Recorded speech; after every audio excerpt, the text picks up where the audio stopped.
Assalamualaikum warahmatullahi wabarakatuh.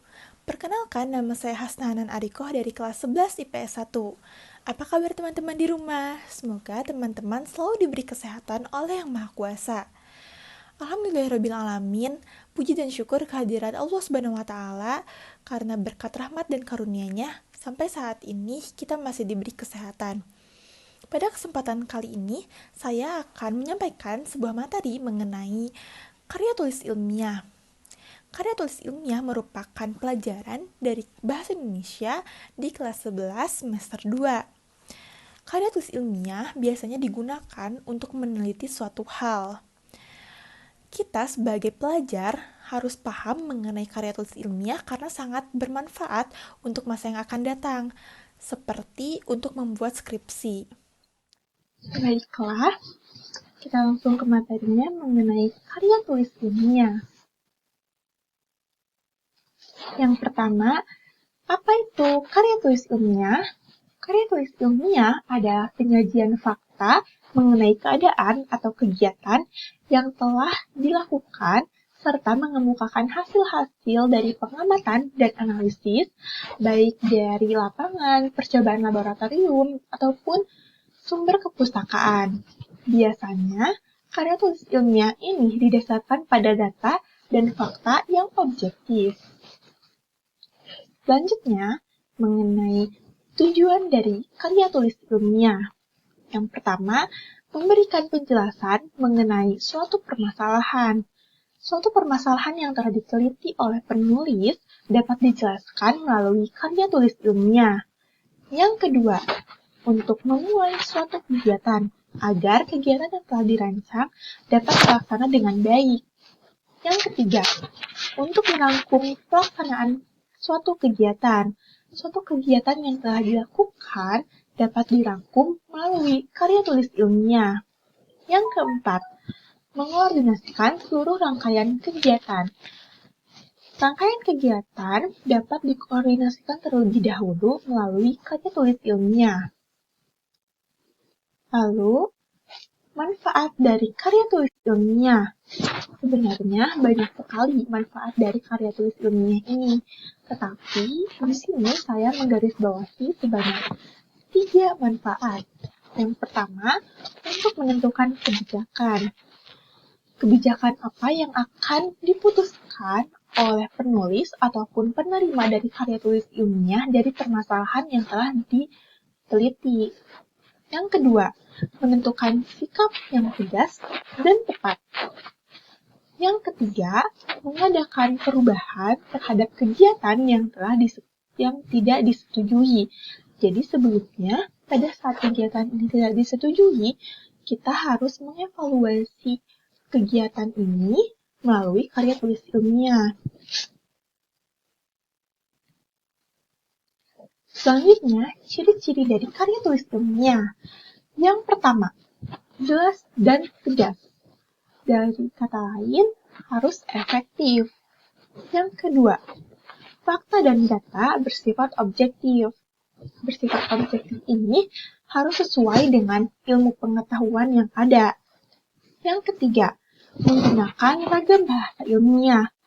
Contohnya, patologi. Patologi merupakan ilmu mengenai penyakit yang dimana patologi ini digunakan di ilmu bidang kedokteran.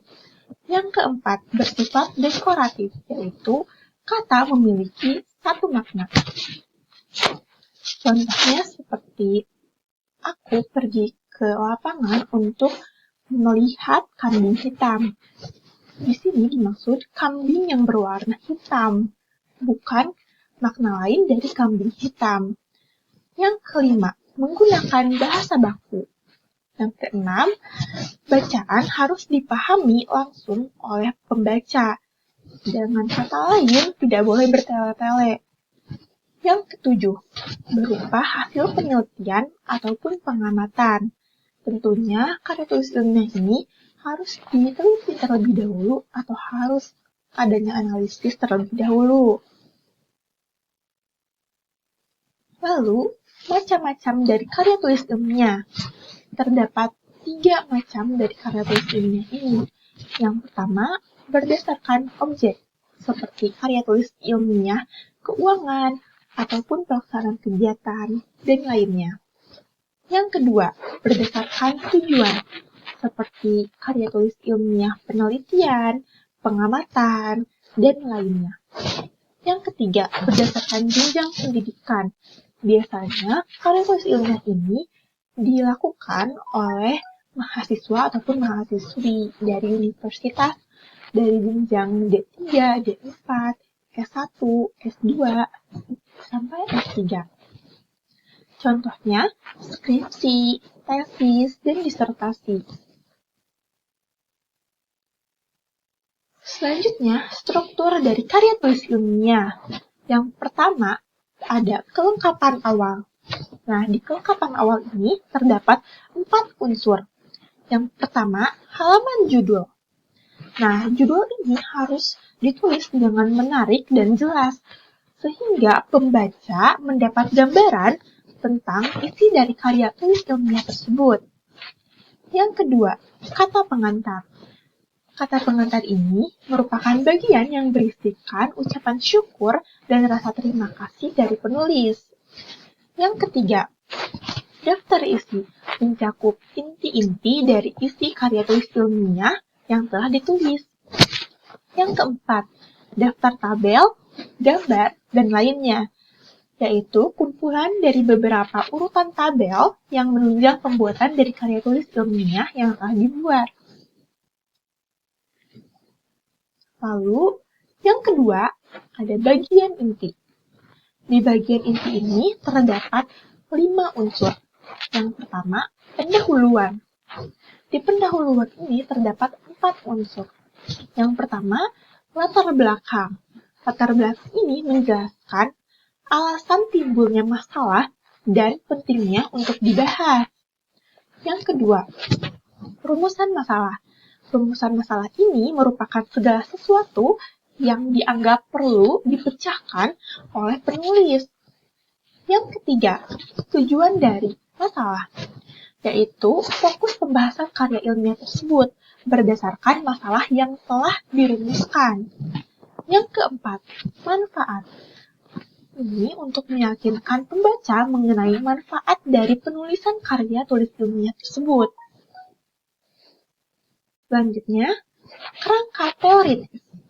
Di kerangka teoritis ini untuk mengidentifikasi dan mengkaji berbagai teori yang relevan, serta diakhiri oleh pengajuan hipotesis. Yang ketiga, metodologi penelitian. Di metodologi penelitian ini terdapat metode dan prosedur atau langkah-langkah yang dipakai oleh penulis untuk karya tulis ilmiah. Yang keempat, pembahasan. Di pembahasan ini tentunya berisi mengenai isi dari karya tulis ilmiah tersebut. Yang kelima, penutup. Biasanya di penutup ini terdapat simpulan dan saran, yaitu pemaknaan kembali dari keseluruhan penulisan karya ilmiah. Yang terakhir adalah kelengkapan akhir. Di kelengkapan akhir ini terdapat 2 unsur. Yang pertama, daftar pustaka. Kepustakaan yang digunakan sebagai landasan dari karya ilmiah tersebut. Yang kedua, ada lampiran, yaitu dokumen tambahan yang ditambahkan ke dokumen utama. Jadi, karya tulis ilmiah sangat penting untuk menganalisis suatu hal ataupun permasalahan. Saat teman-teman membuat karya tulis ilmiah harus sesuai dengan struktur-struktur dan metodenya. Semoga materi yang saya sampaikan dapat dipahami oleh teman-teman ya.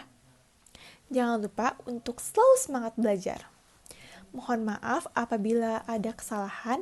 Wassalamualaikum warahmatullahi wabarakatuh.